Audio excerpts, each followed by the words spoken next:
Cellulitis. तो cellulitis त्वचा व त्वचा के नीचे ऊतकों का एक बैक्टीरियल संक्रमण है।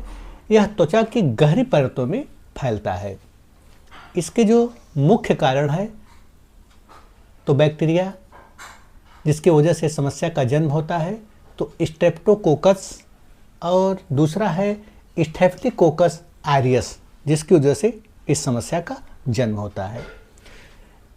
इस मामले में जो प्रमुख लक्षण शरीर में प्रकट होते हैं तो ऐसे में लालिमा, तो प्रभावित त्वचा का लाल होना, ये सब लक्षण प्रकट होते हैं।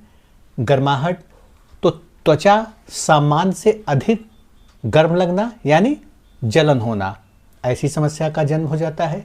सूजन, प्रभावित वाले स्थान में फूलने जैसी समस्या रहेगा। दर्द, तो इसमें क्या होता है कि संवेदनशीलता या छूने पर दर्द महसूस होना। बुखार, तो संक्रमण होने पर, बढ़ने पर बुखार की भी समस्या होने लगता है। कमजोरी, गंभीर संक्रमण में कमजोरी जैसे भी लक्षण प्रकट होने लगते हैं।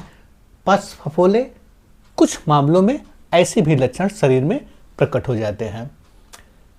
ध्यान दीजिए, जो जोखिम वाली स्थितियां हैं, जिन लोगों को पहले से मान लीजिए मधुमेह की समस्या है या पैरों में बार बार होने वाले घाव, त्वचा में फंगल संक्रमण है, एक्जिमा या त्वचा की दूसरी अन्य कोई बीमारी है, मोटापा है, कमजोर प्रतिरक्षा और लिम्फेडेमा, तो ऐसे मामलों में यह समस्या थोड़ा जोखिम होता है या तेजी से फैलता है। अब चलिए बात करते हैं, यदि ऐसी समस्या है तो तुरंत डॉक्टर से मिलना अनिवार्य होता है। ध्यान रहे, कभी भी खुद से दवा लेने की भूल न करें बिना डॉक्टरी सलाह के, क्योंकि ऐसे मामलों में दवा भी थोड़ा लंबे समय तक चलता है और इसका असर शरीर पर धीरे धीरे होता है, तो इसलिए प्रॉपर इसमें दवा लेना अनिवार्य होता है।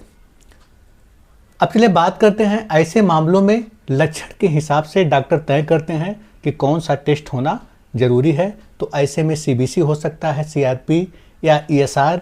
इसके साथ साथ ब्लड कल्चर, तो ब्लड कल्चर में गंभीर संक्रमण व बुखार वाले मामलों में यह भी टेस्ट हो सकता है। अल्ट्रासाउंड, तो जिन लोगों में एब्सेस का संदेह होने पर भी अल्ट्रासाउंड भी हो सकता है।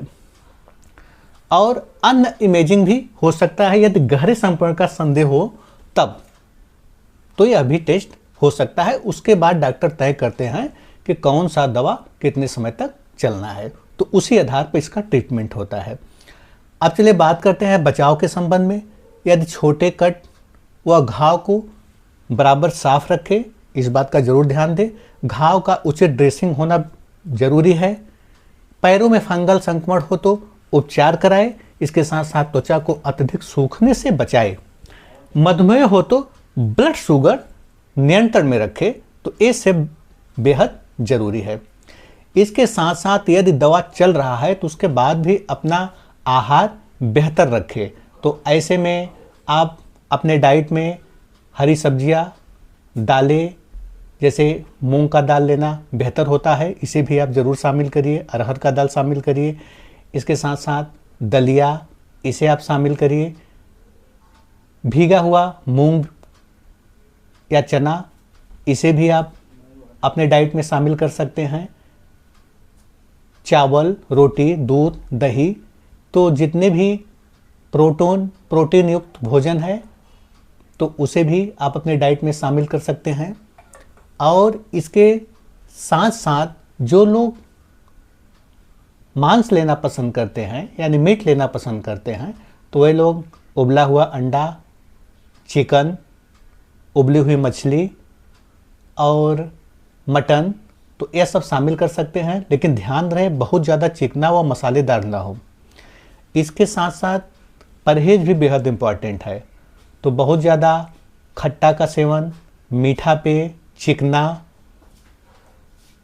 शराब, तो इन सब चीज़ों से परहेज करें।